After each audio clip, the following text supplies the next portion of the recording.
नमस्कार विद्यार्थी मित्रांनो, आज आपण एक महत्त्वाचा सब्जेक्ट घेतोय.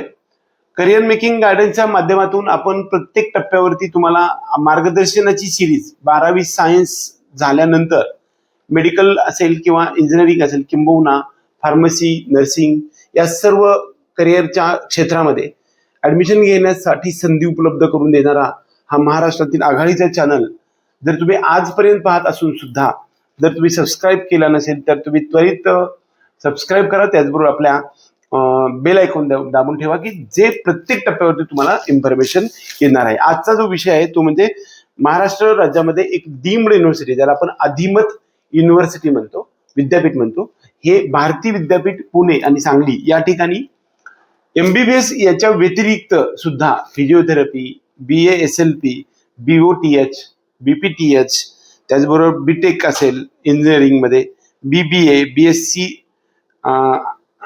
HNHA, त्याचबरोबर BSc biotechnology, BA-SLP, optometry, physiotherapy, BSc nursing, D.Pharm, B.Pharm, LLB अशा प्रकारच्या साठी एक त्यांना स्वतःची एक CET घेतली जाते आणि ती CET साठीचं ऑनलाईन वेबसाईटवरती, भारतीय विद्यापीठ वेबसाईटवरती फॉर्म उपलब्ध झालेले आहे. ज्यांना रजिस्ट्रेशन करायची संधी करायचं आहे अशा विद्यार्थ्यांनी रजिस्ट्रेशन साठीची लिंक मी डिस्क्रिप्शन बॉक्समध्ये दिलेली आहे.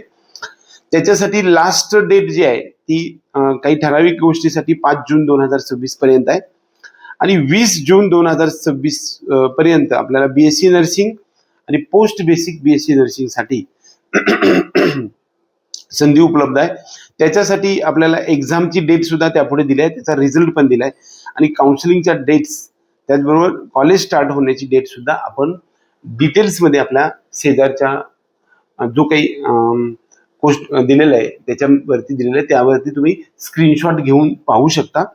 भारतीय विद्यापीठ ज्या विद्यार्थ्यांना BA-SLP करायचंय, BSc नर्सिंग करायचं, D.Pharm, B.Pharm करायचं डीम्ड युनिव्हर्सिटीमध्ये, तुम्हाला कसल्याही प्रकारचं या ठिकाणी कॅटेगरी मधलं फीज मधलं बेनिफिट मिळणार नाही, परंतु टॉप क्वालिटी एज्युकेशन आणि सर्व प्रकारच्या सुविधा टॉप क्लास असणारा डीम्ड युनिव्हर्सिटीमध्ये आपल्याला या सर्व दिलेल्या कोर्सेससाठी ऍडमिशन घ्यायचं असलं तर त्याच्यासाठी रजिस्ट्रेशनची संधी उपलब्ध आहे आणि त्याची लास्ट डेट कधी आहे, त्यानंतर एक्झाम त्यांची CETची कधी होणार आहे आणि त्याचबरोबर रिझल्ट डेट आणि काउन्सिलिंगची डेट सुद्धा यामध्ये दिलेली आहे.